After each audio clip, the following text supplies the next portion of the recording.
خوش آمدید ناظرین، بہترین حمد نعت نظم کے لیے نظم حیات و حیثیت ضرور سبسکرائب کریں۔ الہی پھول تیرے گل ستا بھی تیرا ہے، الہی پھول تیرے گل ستا بھی تیرا ہے، الہی پھول تیرے گل ستا بھی تیرا ہے، الہی پھول تیرے گل ستا بھی تیرا ہے۔ اللہ کا ذکر کیا جاتا ہے، تنہا اللہ کا وحدہ، تو ان کا دل تنگ ہو جاتا ہے، نفرت کرنے لگتے ہیں۔ وَإِذَا ذُكِرَ الَّذِينَ مِن دُونِهِ إِذَا هُمْ يَسْتَبْشِرُونَ، اور جب اللہ کے علاوہ اوروں کا بھی ذکر ہوتا ہے، اوروں کا بھی تذکرہ ہوتا ہے، تو پھر وہ خوش ہو جاتے ہیں اور باتیں کھل جاتی ہیں۔ عقیدہ توحید کی اہمیت کا اندازہ آپ اس بات سے بھی لگائیں کہ اللہ تعالیٰ نے جتنے انبیاء اور جتنے رسولوں کو بھیجا، تمام کو یہ حکم دیا کہ عقیدہ توحید کی دعوت پہلے دو۔ اللہ تعالیٰ نے جتنے انبیاء اور جتنے رسولوں کو بھیجا، ان تمام کی دعوت کا نقطۂ آغاز توحید تھا۔ اللہ نے فرمایا وَمَا أَرْسَلْنَا مِن قَبْلِكَ مِن رَّسُولٍ إِلَّا نُوحِي إِلَيْهِ أَنَّهُ لَا إِلَٰهَ إِلَّا أَنَا فَاعْبُدُونِ کہ پیغمبر محمد صلی اللہ علیہ وسلم، ہم نے آپ سے پہلے جتنے رسولوں کو بھیجا، جتنے نبیوں کو بھیجا، تمام کی طرف یہ وحی کی توحید کی دعوت پہلے دی۔ اللہ کے علاوہ کوئی معبود نہیں، عبادات میں، صفات میں، ہر چیز میں اللہ تعالیٰ تنہا ہے، یہ بات لوگوں کو سمجھا دو، بتا دو۔ چنانچہ یہی وجہ ہے کہ جتنے انبیاء آئے، جتنے رسول آئے، سب نے سب سے پہلے عقیدہ توحید کی دعوت دی۔ شرک کسی کے یہاں جائز نہیں قرار دیا گیا۔ اللہ تعالیٰ نے جتنی قوموں کو بھیجا، اللہ تعالیٰ نے جتنی شریعت نازل کی، کسی کے یہاں شرک کو جائز نہیں قرار دیا گیا۔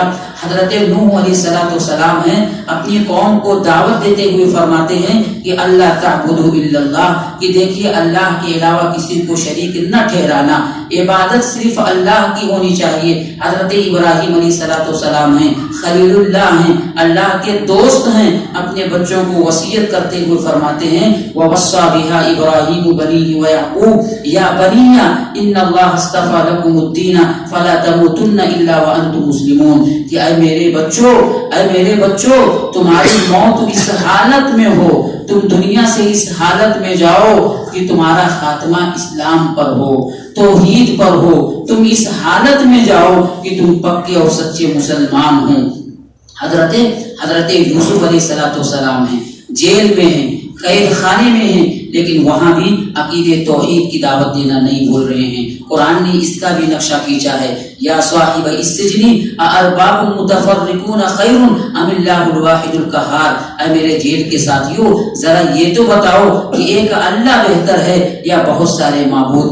ایک در پر جھکنا بہتر ہے یا بہت سارے دروں پر؟ یہ دانش مندی کی بات ہے کہ کبھی ان سے مانگ لیا، کبھی ان سے مانگ لیا، کبھی یہاں جھک گئے، کبھی وہاں جھک گئے، کبھی ان کے سامنے سجدہ کیا، کبھی ان کے سامنے۔ یہ بہتر ہے کہ ایک اللہ کی عبادت کرنا، اس کے سامنے جھکنا، اس کو پکارنا جو تنہا ہے، جو قہار ہے، جو رزاق ہے، جو خالق ہے۔ اور میرے بھائیوں، حضرت یعقوب علیہ السلام کا واقعہ تو دیکھیں، قرآن کریم نے کیا ہی نقشہ کھینچا ہے۔ جب ان کی موت کا وقت آتا ہے، اور آپ جانتے ہیں کہ موت کے وقت آدمی وہی کچھ کہتا ہے، وہی نصیحت کرتا ہے جو اس کے یہاں سب سے اہم چیز ہوتی ہے۔ آدمی آخری لمحات میں، آخری زندگی میں وہی کچھ بتاتا ہے اپنوں کو جو اس کی زندگی میں سب سے اہم ہوا کرتی ہے۔ اپنے بچوں کو نصیحت کرتے ہوئے فرماتے ہیں ام کنتم شہداء اذ حضر یعقوب الموت اذ قال لبنیہ ما تعبدون من بعدی قالوا نعبد الہک والہ آبائک ابراہیم واسماعیل واسحاق ونحن له مسلمون۔ انہوں نے اپنے بچوں سے کہا کہ میرے بچوں ذرا یہ تو بتاؤ کہ میرے جانے کے بعد تم کس کی عبادت کرو گے؟ ما تعبدون من بعدی، کہ میرے بعد، میرے دنیا سے چلے جانے کے بعد کس کی عبادت کرو گے؟ قالوا نعبد الہک و الہ آبائک ابراہیم و اسماعیل و اسحاق الہا واحدا ونحن له مسلمون۔ انہوں نے کہا ابا جان آپ کے جانے کے بعد ہم آپ کے رب کی عبادت کریں گے، ابراہیم کے رب کی عبادت کریں گے، اسماعیل کے رب کی عبادت کریں گے، الہا واحدا جو ایک ہی رب ہے۔ مطلب یہ نہیں کہ ابراہیم کا رب الگ، اسماعیل کا رب الگ، ہم سب ربوں کی عبادت کریں گے۔ الہ واحدہ فرمایا وہ ایک ہی رب ہے، وَنَحْنُ لَهُ مُسْلِمُونَ، اور ابا جان ہم اسی کی فرما برداری کریں گے۔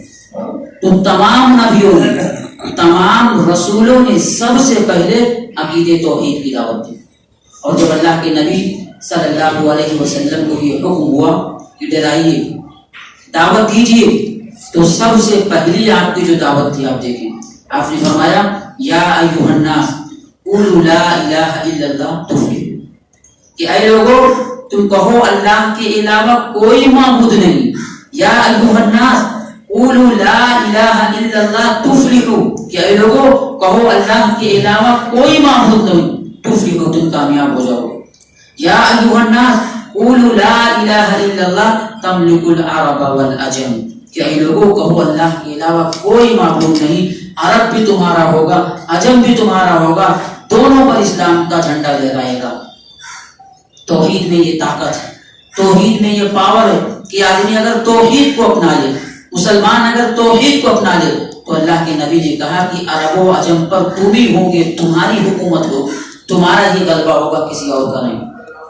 اور تاریخ بتاتی ہے کہ اللہ کے نبی صلی اللہ علیہ وسلم نے جب یہ بات کہی تو آپ دیکھیں کہ آپ کی زندگی کے 23 سال، 13 سال مکہ میں اور 10 سال مدینہ میں، ابو بکر صدیق رضی اللہ تعالیٰ عنہ کی زندگی کے 2 یا 2.5 سال، حضرت عمر بن خطاب رضی اللہ تعالیٰ عنہ کی زندگی کے 10.5 یا 11 سال، یعنی کل 35 سال کا عرصہ گزرا تھا۔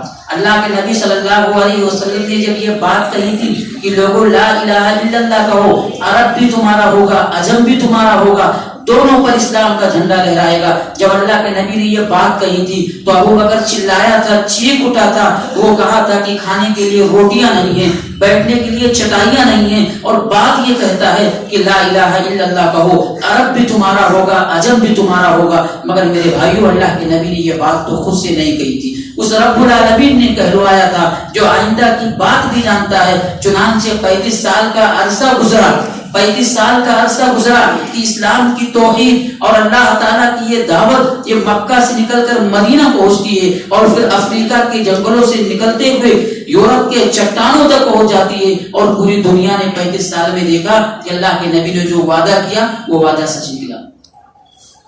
توحید میں یہ پاور، یہ طاقت کہ انسان توحید کو اپنا لے، ایک مسلمان توحید کو اپنا لے، تو اللہ کے نبی نے کہا کہ عرب و عجم پر تم ہی ہوگی، تمہاری ہی حکومت ہوگی۔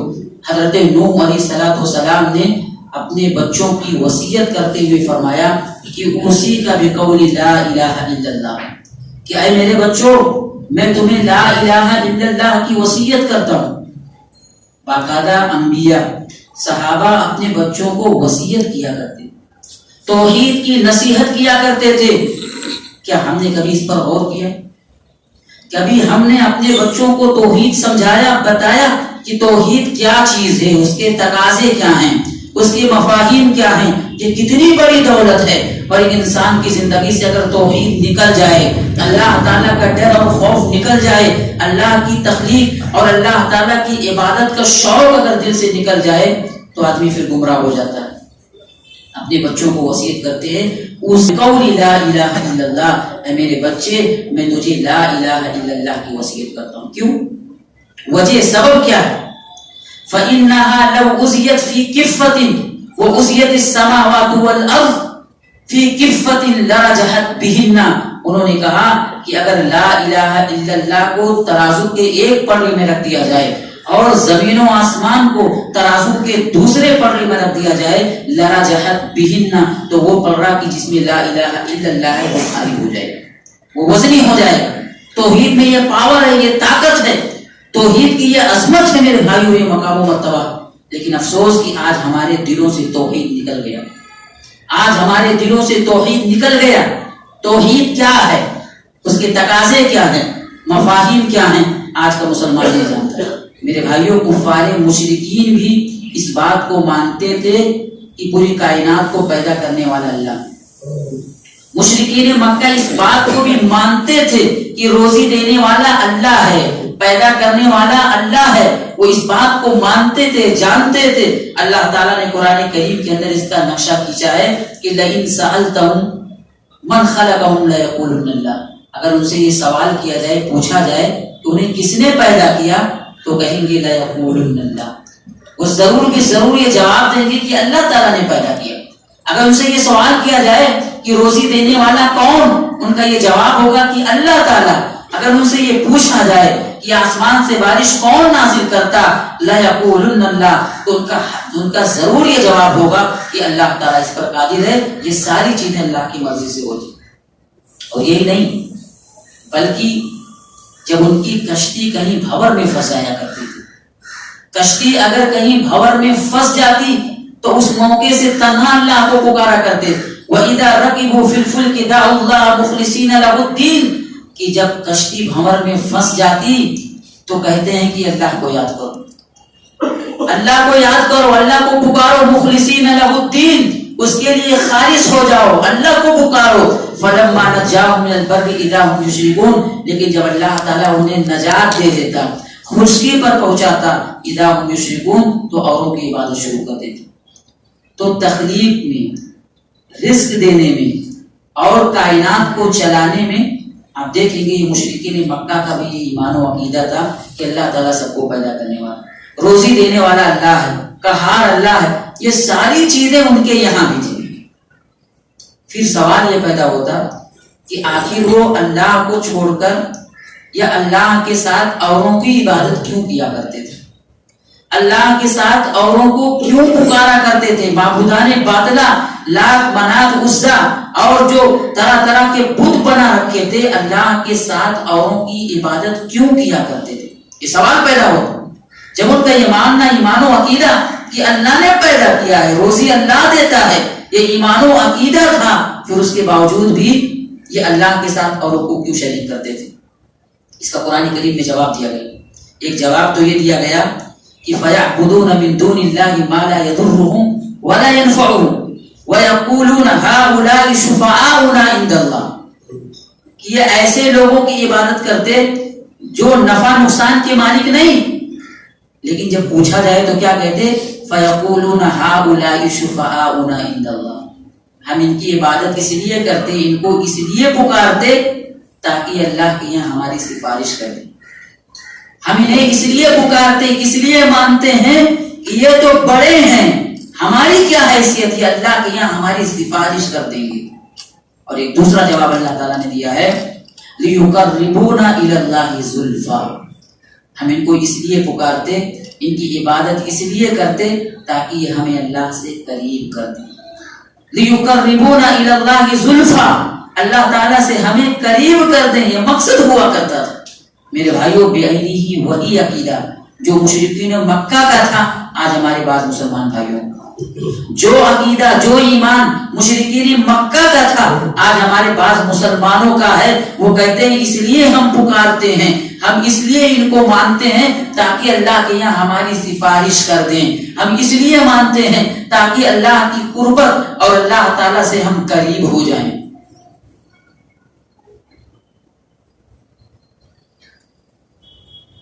اللہ تعالیٰ نے قرآن کریم کے اندر بیان فرمایا وَمَنْ أَضَلُّ مِمَّنْ يَدْعُو مِن دُونِ اللَّهِ مَنْ لَا يَسْتَجِيبُ لَهُ إِلَى يَوْمِ الْقِيَامَةِ وَمَنْ أَضَلُّ مِمَّنْ يَدْعُو مِن دُونِ اللَّهِ, کہ اس سے زیادہ گمراہ کون ہو سکتا ہے جو اللہ کے علاوہ دوسروں کو بھی پکارتا ہے. وَمَنْ أَضَلُّ, اس سے زیادہ گمراہ, مطلب سب سے گمراہ انسان وہ ہے جو اللہ کے ساتھ اوروں کی بھی مانتا ہے, اوروں کو بھی پکارتا ہے. اور ایسے لوگ جو قیامت تک جواب نہیں دے سکتے, وَهُمْ عَنْ دُعَائِهِمْ غَافِلُونَ, بلکہ وہ اس بات سے غافل ہوتے ہیں کہ ان کو پکارا جا رہا. وَهُمْ عَنْ دُعَائِهِمْ غَافِلُونَ, جن کو یہ پکارتے ہیں وہ اس بات سے نہ آشنا ہیں نہ بلد ہیں. وَهُمْ عَنْ دُعَائِهِمْ غَافِلُونَ, وہ غافل ہیں, ان کو پتہ بھی نہیں ہے کہ ان کی عبادت کی جا رہی ہے اور انہیں پکارا جا رہا.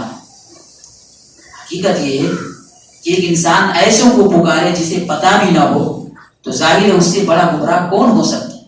یہ اللہ تعالیٰ نے فرمایا ومن اضل، اس سے زیادہ گمراہ کون ہو سکتا ہے؟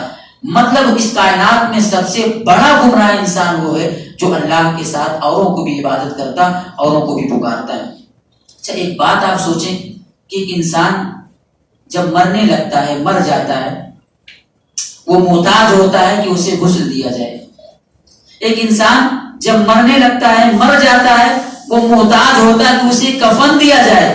وہ خود سے قبر تک نہیں جا سکتا، اسے لے کے جایا جاتا ہے۔ وہ خود سے قبر میں نہیں سو سکتا، وہ محتاج ہے کہ ہم اسے قبر میں اتاریں، سلائیں، اسے مٹی دیں۔ لیکن مٹی دینے کے بعد وہ کون سا کیپسول اور کون سا سیرپ مل جاتا ہے کہ مرنے سے پہلے جو محتاج تھا، جو ضرورت مند تھا، خود سے نہیں رہ سکتا، خود سے کفن نہیں پہن سکتا، خود سے نہیں چل کر جا سکتا، وہ مٹی پڑنے کے بعد تو کون سی طاقت آ جاتی ہے، تو کون سی قوت آ جاتی ہے کہ پھر وہ ہماری بگڑی بنانے لگتا ہے، ہماری فریادوں کو سننے والا ہو جاتا ہے اور ہماری پکار کا جواب دینے والا ہو جاتا ہے۔ تو کون سی طاقت؟ میرے بھائیوں، توحید کی اہمیت کو اور توحید کے تقاضوں کو ہم نے سمجھا ہی نہیں۔ بنیادی طور پر توحید کی 3 شکلیں نکلتی ہیں۔ توحید فی الذات، اللہ تعالیٰ کی ذات یہ ہے کیا؟ اللہ تعالیٰ ہے کون؟ عظمت، اس کی بڑائی، اس کی طاقت، اس کا پاور، اللہ کی ذات یہ اللہ ہے کون؟ توحید فی الذات۔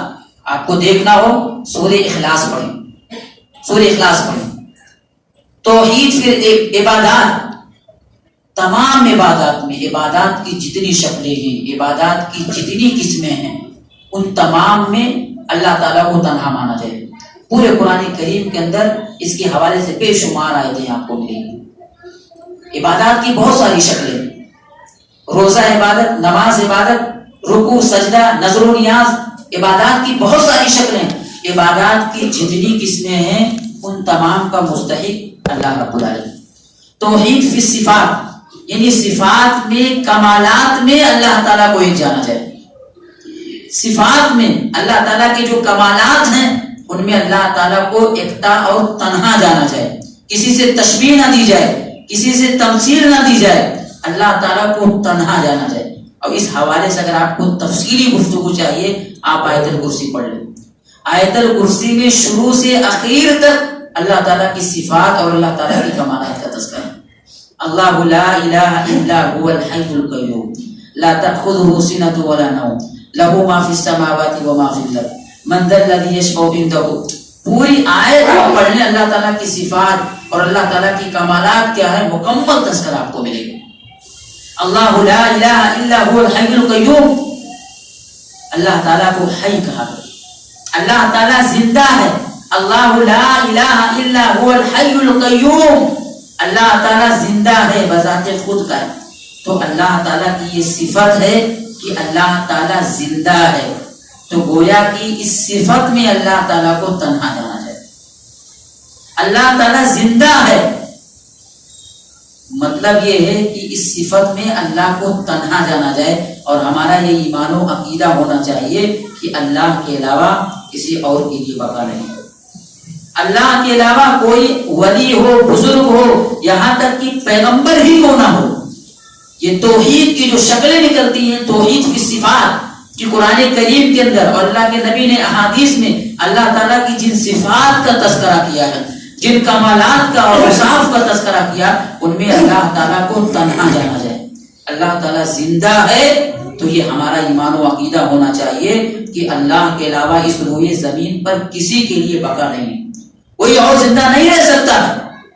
میرے بھائیوں، بزرگ اور اولیاء تو جانے دیں، اللہ کے نبی کے حوالے سے یہ ایمان و عقیدہ رکھا جاتا کہ اللہ کے نبی صلی اللہ علیہ وسلم زندہ ہے، نعوذ باللہ۔ یہ شرک ہے میرے بھائیوں، یہ شرک فی صفات، اللہ تعالیٰ کی صفات میں شرک ہے۔ توحید کی جو یہ شکلیں ہیں اور توحید کے جو مفاہیم ہیں، جو تقاضے ہیں، ان کو سمجھنا ضروری ہے۔ یہ نہیں کہ ہم نے کلمہ پڑھ دیا، لا الہ الا اللہ کہہ دیا، زبان سے اس بات کا اقرار ہم نے کر دیا کہ اللہ کے علاوہ کوئی معبود نہیں، بس نہیں میرے بھائیوں۔ عبادات کی جتنی شکلیں ہیں ان تمام میں اللہ کو تنہا جانا جائے، اور صرف تنہا نہیں بلکہ اللہ کی مرضی کے مطابق ان عبادتوں کو انجام دیا جائے. اللہ کی صفات میں اللہ کو تنہا جانا جائے اور جو اس کے تقاضے ہیں اس پر اترا جائے.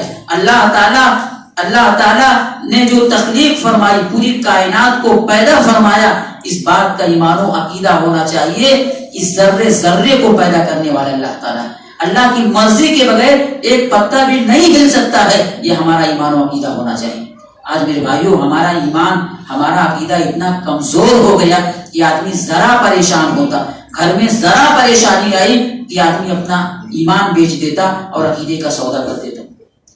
غیروں کے ساتھ رہتے رہتے ہمارا ایمان عقیدہ اتنا کمزور ہو گیا میرے بھائیوں کہ ایک انسان ذرا پریشان ہوتا اللہ پر توکل کرنا چھوڑ دیتا، اللہ پر بھروسہ کرنا چھوڑ دیتا. ایک انسان ذرا پریشان ہوتا تو اللہ کے نبی کی جو تعلیمات ہیں اور آپ نے جو وعدہ فرمایا ہے اور جو کچھ بشارت اور خوشخبری سنائی ہے، ایک انسان اسے نظر انداز کر دیتا. کتنی مائیں اور بہنیں ہمارے گھرانے کی ایسی، ہماری جماعت کی کتنی مائیں اور بہنیں کہ آج بھی اگر دیکھیں کہ ان کے گھروں میں بچوں کی کمر پر کمر بند کے نام پر تعویذ مل جائے گا، دھاگا مل جائے گا. وہ توکل، وہ یقین، وہ بھروسہ اور وہ توحید جو آج ہمارے دلوں میں ہونی چاہیے وہ نہیں ہے میرے بھائی. توحید کی عظمت کو اور اس کی اہمیت کو سمجھنے کی ضرورت ہے. تو اللہ تعالیٰ کی صفات میں بھی اللہ تعالیٰ کو تنہا جانا ہے. اللہ تعالیٰ زندہ ہے، مطلب زندگی کسی اور کے لیے نہیں ہو سکتی. پھر کیسے یہ ایمان و عقیدہ رکھا جائے کہ ہمارے بزرگ قبر میں زندہ ہیں؟ کیسے یہ ایمان و عقیدہ رکھا جائے کہ ہمارے فلاں پیر، ہمارے فلاں بزرگ وہ زندہ ہیں؟ نہ زندہ ہیں بلکہ وہ سنتے ہیں، بگڑی بھی بناتے ہیں. ایمان و عقیدہ کیسے ہو سکتا ہے؟ توحید خالص اللہ کے لیے، اللہ کی جو صفات ہیں اللہ کو تنہا مانا جائے. اللہ کی یہ صفت ذکر کی گئی کہ اللہ حی ہے، وہ زندہ ہے، مطلب زندگی کسی اور کے لیے نہیں ہو سکتی. میرے بھائیوں اللہ کے نبی صلی اللہ علیہ وسلم کو دیکھیے آخری ایام میں جب آپ بیمار ہوتے ہیں، آپ پریشان ہیں، حضرت فاطمہ الزہرا رضی اللہ تعالیٰ عنہ آپ کی پریشانی کو دیکھ کر رو پڑتی ہیں، تڑپ اٹھتی ہیں. چھوٹا سا گھرانہ ہے، نبی کی حالت کو دیکھ کر پریشان ہیں. حضرت حسن حسین چوکھٹ پہ کھڑے ہو کر وہ بھی آنسو بہا رہے ہیں. نبی کا چھوٹا سا گھرانہ اللہ کے نبی کی پریشانیوں کو دیکھ کر آنسو بہا رہا ہے. یہاں تک کہ پورا دن گزر جاتا، دوسرا دن بھی شروع ہو جاتا ہے. صحابہ کرام کے درمیان یہ خبر عام ہو جاتی ہے. بعض صحابہ اپنے حالات پر اپنے آپ پر قابو لانا چھوڑ دیتے ہیں. بعض صحابہ اپنے آپ پر اپنے اعصاب پر قابو لانا چھوڑ دیتے ہیں. حضرت بلال رضی اللہ تعالیٰ عنہ رونے لگتے ہیں، مدینہ کو چھوڑنے کے لیے تیار ہو جاتے ہیں کہ جس نبی کو دیکھ کر ہمیں سکون ملا کرتا تھا وہ نبی نہیں رہا تو اب ہم کیا کریں گے. بعض صحابہ مدینہ کو چھوڑنے کے لیے تیار ہو جاتے ہیں. مدینے میں کوہرام مچ جاتا ہے، یہاں تک کہ جب اللہ کے نبی صلی اللہ علیہ وسلم کا انتقال ہو جاتا ہے، آپ کی روح پرواز کر جاتی ہے. حضرت عمر بن خطاب رضی اللہ تعالیٰ عنہ تلوار نکال لیتے ہیں اور کہتے ہیں کہ جس کسی نے یہ کہا کہ اللہ کے نبی کا انتقال ہو گیا میں اس کی گردن مار دوں گا. حضرت ابو بکر صدیق رضی اللہ تعالیٰ عنہ سمجھانے کی کوشش کرتے ہیں، وما محمد الا رسول، کہ اللہ کے نبی ایک رسول ہی تو تھے. قد خلت من قبلہ الرسل، اس سے پہلے اور بھی بہت سارے رسول آئے. یہ آیتیں پڑھ کر سمجھانے کی کوشش کرتے ہیں اور فرماتے ہیں من کان یعبد محمدا فإن محمدا قد مات، کہ جو لوگوں اللہ کے نبی کی عبادت کیا کرتا تھا وہ جان لے قد مات، اللہ کے نبی کا انتقال ہو گیا. ومن کان یعبد اللہ فإن اللہ حی لا یموت، اور جو اللہ کی عبادت کیا کرتا تھا جان لے وہ حی ہے، وہ زندہ ہے. اس لیے کہ یہ خوبی یہ صفت صرف اللہ کی ہے. اللہ کے نبی وہ نبی تھے، بشر تھے، انسان تھے، اللہ تعالیٰ نے ان کو بلا لیا تو اللہ کے نبی نے خود اپنے لیے موت کا لفظ استعمال کیا. ابو بکر صدیق نے قدمات موت کا لفظ استعمال کیا اور اللہ تعالیٰ نے قرآن کریم کے اندر افہم ماتا موت کا لفظ استعمال کیا. تو کیا مذائقہ ہے میرے بھائیوں. اللہ کے نبی صلی اللہ علیہ وسلم کا انتقال ہو گیا، لوگ آپ کو دیکھنے آ رہے ہیں. ظہر کا وقت نکل گیا، عصر کا وقت نکل گیا، مغرب کا وقت نکل گیا، عشاء، یہاں تک کہ فجر کی نماز کا وقت نکل گیا. 5 نمازیں گزر گئیں. اللہ کے نبی صلی اللہ علیہ وسلم کی لاش رکھی ہوئی، 5 نمازیں گزر گئیں. میرے بھائیوں اگر ہمارا یہ ایمان و عقیدہ کہ اللہ کے نبی زندہ ہیں تو کیا بتائیے 5 نمازیں گزر گئیں، اللہ کے نبی اپنی زندگی میں کبھی نماز چھوڑ سکے؟ اللہ کے نبی ہمارے اور آپ کی طرح نہیں، اللہ کے نبی نے پوری زندگی میں کتنی نمازیں چھوڑی ہیں۔ اللہ کے نبی صلی اللہ علیہ وسلم ہماری اور آپ کی طرح نہیں تھے۔ دو موقع سے یہ تذکرہ ملتا کہ ایک مرتبہ غزوہ خندق کے موقع سے آپ کی نماز چھوٹ گئی تھی، اور ایک مرتبہ ایک وادی سے گزر رہے تھے، آنکھ لگ گئی تھی، فجر کی نماز نکل گئی، وقت پر نہیں پڑھ پائے۔ ان 2 کے علاوہ کوئی اور تذکرہ نہیں ملتا۔ اگر یہ ہمارا ایمان و عقیدہ ہے کہ اللہ کے نبی زندہ ہیں، تو کیا اللہ کے نبی زندہ رہتے ہوئے 5 نمازیں چھوڑ سکتے؟ یہ کیسا عقیدہ، یہ کیسا ایمان ہے میرے بھائیوں، کیسا ایمان؟ جب اللہ کے نبی جو اللہ کے محبوب بندے ہیں وہ زندہ نہیں ہیں، وہ اس دنیا سے جا چکے، تو یہ ہمارے بزرگ، یہ ہمارے اولیاء، یہ کہاں سے زندہ رہ سکتے ہیں؟ یہ کہاں سے زندہ رہ سکتے ہیں؟ میرے بھائیوں، سوال یہ پیدا ہوتا کہ آخر یہ اللہ کے علاوہ اوروں کو کیوں پکارتے ہیں؟ وجہ کیا ہے؟ ظاہر ہے کوئی جان بوجھ کر تو شرک نہیں کرے گا، جان بوجھ کر کون جہنم میں جانا چاہے گا؟ ہمارے بھائیوں کے کچھ مغالطے ہیں۔ ایک چیز تو یہ، ان کا یہ کہنا ہے کہ اللہ تعالیٰ نے ان کو اپنے خزانے کا مالک بنایا ہے، اس لیے ہم انہیں یاد کرتے ہیں۔ اللہ تعالیٰ نے اپنے خزانے کا مالک بنایا ہے، اس لیے ہم ان کو یاد کرتے ہیں۔ ایک پر کوئی ایک ہی آدمی ہوتا ہے، کھلانے والے بہت سارے ہوتے ہیں، تو اللہ تعالیٰ نے ان کو عطا کیا ہے، تم کو یہ حصہ چلانا، تم کو یہ حصہ، تم کو یہ حصہ۔ بے عینی یہی عقیدہ مشرکین مکہ کا تھا۔ جب وہ تلبیہ پکارا کرتے، ابن عباس رضی اللہ تعالیٰ عنہ فرماتے ہیں کہ وہ فرماتے لبیک اللہم لبیک، وہ تلبیہ پکارا کرتے، جب یہ جملہ کہتے لبیک اللہم لبیک لا شریک، تو اللہ کے نبی صلی اللہ علیہ وسلم فرماتے بس کرو بس کرو، لیکن وہ آگے اپنی منطق چڑھا کرتے تھے، لا شریک لک الا هو تملک لک، تیرے علاوہ کوئی شریک نہیں، کوئی معبود نہیں سوائے ان کے کہ جنہیں تو نے اختیار دیا۔ تو بیائی وہی عقیدہ جو مشرکین مکہ کا تھا، آج ہمارے پاس بھائی رکھتے ہیں۔ اس طریقے سے ایک دوسری دلیل دی جاتی ہے کہ اللہ تعالیٰ نے قرآن میں ذکر کیا، ایک پیغمبر نے بھی مردے کو پکارا۔ دلیل کہاں؟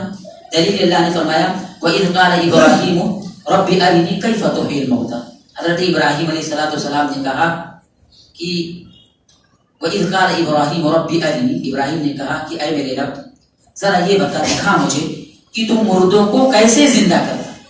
رب ارنی کیف تحیی الموتى قال اولم تؤمن، اللہ تعالیٰ نے کہا کیا تمہارا ایمان نہیں؟ قالوا بلی ولکن لیطمئن قلبی، ایمان تو ہے لیکن دل کا سکون چاہتا ہوں، دل کا اطمینان چاہتا ہوں۔ اللہ نے کہا کہ تم پرندوں کو لے لو، تم پرندوں کو لے لو، ان کے ٹکڑے ٹکڑے کر لو اور بوٹیوں کو ملا لو، اس کے بعد 4 پہاڑوں پر تقسیم کر دو، بکھیر دو، ثم ادعوہن، پھر ان مردہ پرندوں کو پکارو، ثم ادعوہن، ان مردہ پرندوں کو پکارو۔ جب ایک نبی پکار سکتا ہے تو ہم کیوں نہیں پکار سکتے؟ دلیل، لیکن دلیل کے نام پر دھوکہ۔ کیا انہوں نے کسی مصیبت میں پکارا تھا؟ ان کو کوئی پریشانی تھی پکارا تھا؟ مدد کی ضرورت تھی؟ نہیں میرے بھائیوں، بلکہ اللہ تعالیٰ اپنے ایک معجزے کا اظہار کرنا چاہتا تھا۔ اللہ کا حکم تھا پکارو، وہ آ جائیں گے۔ اللہ تعالیٰ اپنی نشانی کا اظہار کرنا چاہتا، اپنی طاقت اپنی قوت کو دکھانا چاہتا۔ اسی طرح ہمارے بعض بھائی کہتے ہیں کہ اللہ کے علاوہ اوروں کو پکارنا شرک ہے، تو ہم نے کسی سے کہا بھائی ایک گلاس پانی ذرا دیجیے، یہ بھی شرک نہیں میرے بھائی۔ ایک انسان ہمارے سامنے موجود ہے، پانی بھی موجود ہے، ہم نے کہا ذرا اٹھا دیں، ہیلپ کریں، یہ شرک نہیں۔ انسان موجود، طاقت ہے، پانی ہے، دے سکتا، کوئی بات نہیں، شرک نہیں۔ لیکن وہی بندہ اگر مر جائے، مرنے کے بعد اگر آپ پکارے پانی مارے، یہ شرک ہے، اس لیے کہ مرنے سے پہلے اس کے اندر یہ طاقت تھی کہ وہ دے سکتا ہے، مرنے کے بعد یہ طاقت ختم ہو گئی ہے، اب وہ نہیں دے سکتا۔ جسے کہتے ہیں ما فوق الطبع، اللہ تعالیٰ نے عام طور پر جو صلاحیت دی ہے اس صلاحیت سے زیادہ کا تقاضا کرنا یہ شرک کہلاتا ہے۔ طاقت ہے، موجود ہے، آپ کو دے سکتا، لیکن مر گیا، یہ طاقت ختم۔ اب اگر آپ ایسی چیز کا مطالبہ کرتے جو اس کی طاقت میں نہ ہو، بس میں نہ ہو، اور ایسی چیزوں کا سوال کیا جائے تو یہ شرک کہلاتا ہے۔ اسی طریقے سے ہمارے بھائی لوگوں کا ایک اور شبہ، ان کا یہ کہنا ہے کہ جن بزرگوں نے اسلام کی بات بتائی، اسلام کے حوالے سے اتنی کوششیں کی، اور جن کے ذریعے اسلام ہم تک پہنچا، کیا ہم ان کو نہ مانیں؟ بڑی پیاری بات ہے، ضرور مانیں میرے بھائیوں، لیکن یہ ایسے ہی ہے جیسے آپ کسی سے کہیں بھائی بس کہاں ملے گی، اس نے بتایا فلاں جگہ، اور آپ بس پر سوار ہونے کے بجائے اسی پر سوار ہو جائیں تو مطلب انہوں نے واقعی بتایا کہ اللہ کون ہے، اللہ کی معرفت دی، اسلام کیا ہے انہوں نے بتایا، لیکن اب اسلام کو فالو کرنے کے بجائے، اسلام کی تعلیمات پر چلنے کے بجائے انہی پر سوار ہو جائے تو یہ مناسب نہیں، یہ مناسب نہیں میرے بھائیوں۔ تو اللہ کی توحید کو اپنانے کی ضرورت ہے۔ اللہ رب العالمین کو تمام عبادات میں خالق، مالک اور تمام عبادات کو اللہ کے لیے خالص کرنے کی ضرورت ہے۔ شرک بہت بڑا گناہ ہے۔ اللہ نے فرمایا کہ ان اللہ لا یغفر ان یشرک بہ ویغفر ما دون ذلک لمن یشاء، کہ شرک اتنا بڑا گناہ ہے، اتنا بڑا گناہ ہے کہ اللہ تعالیٰ کبھی معاف نہیں کر سکتا۔ ہاں اس کے علاوہ جو گناہ ہوں گے وہ اللہ کی مرضی پر ہے، اللہ معاف کر سکتا، لیکن شرک اتنا بڑا گناہ ہے کہ اللہ تعالیٰ کبھی معاف نہیں کرتا۔ اور میرے بھائیوں، ہم اور آپ ہیں کون؟ ہم اور آپ ہیں کون؟ اللہ تعالیٰ نے انبیاء کے تعلق سے کہا، پورے قرآن میں اللہ تعالیٰ نے کتنے رسولوں کو تذکرہ کیا؟ یہ تو اللہ تعالیٰ نے بے شمار انبیاء اور رسولوں کو بھیجا، لیکن پورے قرآن کریم کے اندر اللہ تعالیٰ نے 24 نبیوں اور رسولوں کا تذکرہ کیا، 24 نبیوں اور رسولوں کا تذکرہ کیا، اور ان میں سے 18 نبیوں اور رسولوں کا تذکرہ ایک جگہ کیا، یعنی اکثر کی تعداد ایک جگہ ذکر کر دی، اور ذکر کرنے کے بعد ان کی بڑائی بیان کی۔ وَوَهَبْنَا لَهُ إِسْحَاقَ وَيَعْقُوبَ كُلًّا هَدَيْنَا وَنُوحًا هَدَيْنَا مِن قَبْلُ وَمِن ذُرِّيَّتِهِ دَاوُودَ وَسُلَيْمَانَ وَأَيُّوبَ وَيُوسُفَ وَهَارُونَ وَكَذَلِكَ نَجْزِي الْمُحْسِنِينَ۔ پورے قرآن کریم کے اندر اللہ تعالیٰ نے 24 نبیوں اور رسولوں کو تذکرہ کیا، اور ان میں سے 18 یعنی اکثر کی تعداد ایک جگہ ذکر کی، اور ذکر کرنے کے بعد ان کی بڑائی بیان کی۔ وَوَهَبْنَا لَهُ ابراہیم و اسماعیل، اللہ تعالیٰ نے کہا کہ یہ ہدایت یافتہ ہیں، یہ نیک لوگ ہیں، یہ اللہ کے سچے بندے ہیں۔ اللہ نے ان کی بڑائی بیان کی، ان کی فضیلت بیان کی، اس کے فوراً بعد اللہ نے کہا وَلَوْ أَشْرَكُوا لَحَبِطَ عَنْهُمْ مَا كَانُوا يَعْمَلُونَ، کہ اگر انبیاء کی یہ جماعت بھی شرک کرے ان کے تمام اعمال برباد ہو جائیں گے۔ حضرت یوسف علیہ السلام جنہوں نے اللہ کی خاطر زنا کو چھوڑ کر جیل کو پسند کیا، اگر وہ بھی شرک کریں تو اللہ تعالیٰ ان کی عبادتوں کو رائے گا اور برباد کر دے گا۔ حضرت ابراہیم علیہ السلام جنہوں نے اللہ کے لیے آگ میں ڈلنے کو پسند کیا، اگر وہ بھی شرک کریں، اللہ کے علاوہ کسی اور کو شریک کریں تو اللہ تعالیٰ ان کی نبوت کو بھی ختم کر دے گا۔ حضرت اسماعیل علیہ السلام جنہوں نے اللہ کے لیے اپنے گلے کو کاٹنے کے لیے تیار ہو گئے، قربان ہونے کے لیے تیار ہو گئے، اگر وہ بھی شرک کریں تو اللہ تعالیٰ ان کی عبادتوں کو بھی برباد کر دے گا۔ اور تو اور ہمارے اور آپ کے آخری نبی محمد صلی اللہ علیہ وسلم کو دیکھیں، اللہ کے محبوب بندے، چہیتے بندے، اللہ نے فرمایا وَرَفَعْنَا لَكَ ذِكْرَكَ، اے پیغمبر ہم نے آپ کے ذکر کو بلند کیا، اے پیغمبر ہم نے آپ کے ذکر کو بلند کیا۔ آپ عظیم انسان ہیں، اللہ کے بعد اگر کسی کا درجہ ہے تو امام الانبیاء کا ہے۔ یہ ہمارا اور آپ کا ایمان و عقیدہ ہے کہ اس کائنات میں اللہ کے بعد اگر کسی کا درجہ تو امام الانبیاء کا، محمد صلی اللہ علیہ وسلم کا۔ آپ کے ذکر کو اللہ نے بلند کیا ہے، آپ اللہ کے محبوب بندے ہیں، آپ جنتی ہیں، اللہ تعالیٰ نے آپ کو بخش دیا ہے، اور کل محشر کے میدان میں کل اہل ایمان کی سفارش کریں گے، ان کو آب کوثر اپنے ہاتھوں، یہ تمام فضیلتیں میرے بھائیوں، لیکن اس کے باوجود اس کے بعد اللہ نے کہا لَإِنْ أَشْرَكْتَ لَيَحْبَطَنَّ عَمَلُكَ وَلَتَكُونَنَّ مِنَ الْخَاسِرِينَ، کہ اے پیغمبر، اے میرے محبوب بندے، اگر آپ نے بھی شرک کیا، لَإِنْ أَشْرَكْتَ لَيَحْبَطَنَّ عَمَلُكَ وَلَتَكُونَنَّ مِنَ الْخَاسِرِينَ، اے میرے محبوب بندے، اے میرے برگزیدہ بندے، تیری ساری فضیلتیں ایک طرف، تیرا مقام و مرتبہ ایک طرف، سب کچھ مانتے ہیں، لیکن اگر تو نے بھی شرک کیا تو تمہارا اعمال برباد ہو جائے گا، تمہارا اعمال برباد ہو جائے گا۔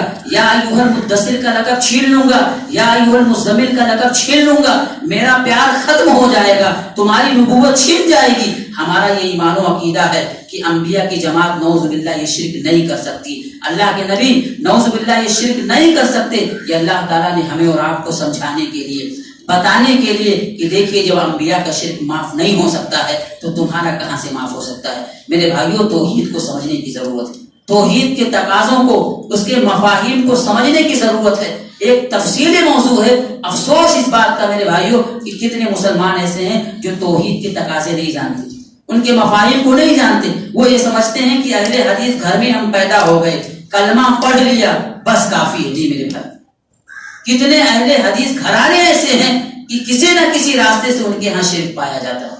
کتنے اہل حدیث گھرانے ایسے ہیں کہ جس انداز کا توحید ہونا چاہیے, توکل ہونا چاہیے, ایمان ہونا چاہیے نبی کی تعلیمات پر اور آپ کی لائی ہوئی شریعت پر, اور جو اس کا تقاضا ہے اس کے مطابق زندگی ہونی چاہیے, وہ چیز آج نظر نہیں آتی, وہ چیز آج نظر نہیں آتی. اللہ تعالیٰ سے دعا ہے کہ رب العالمین توحید کی عظمت کو سمجھنے کی توفیق عطا فرما. اور معاف کیجیے گا میرے بھائیوں, توحید کو ہم سے بھلوانے میں اور شرک کے دلدل میں ہمیں پھنسانے میں ہمارے علماء اور ہمارے جو برے علماء ہیں ان کا بہت بڑا ہاتھ. عبداللہ بن مبارک رحمۃ اللہ علیہ فرماتے تھے, وَهَلْ بَدَّلَ الدِّينَ إِلَّا الْمُلُوكُ وَهَلْ بَدَّلَ الدِّينَ إِلَّا الْمُلُوكُ, کیا بادشاہوں اور برے علماء کے علاوہ بھی کسی نے دین کو بدلا ہے؟ ایسی ایسی باتیں اور ایسے ایسے شوشے چھوڑے جاتے میرے بھائیوں کہ شیطان بھی شرما جائے. اللہ سے دعا ہے رب العالمین توحید کے تقاضوں کو سمجھنے کی توفیق عطا فرما. رب العالمین ہمیں اپنے ایمان کی حفاظت کی توفیق عطا فرما. رب العالمین تو اللہ کی عظمت کو اور اللہ تعالیٰ کی بڑائی کو سمجھنے کی توفیق عطا فرما. رب العالمین اللہ کے نبی کی لائی ہوئی شریعت اور آپ کی تعلیمات پر کما حق و عمل کرنے کی توفیق عطا فرما. آمین. وآخر دعوانا الحمد للہ رب العالمین.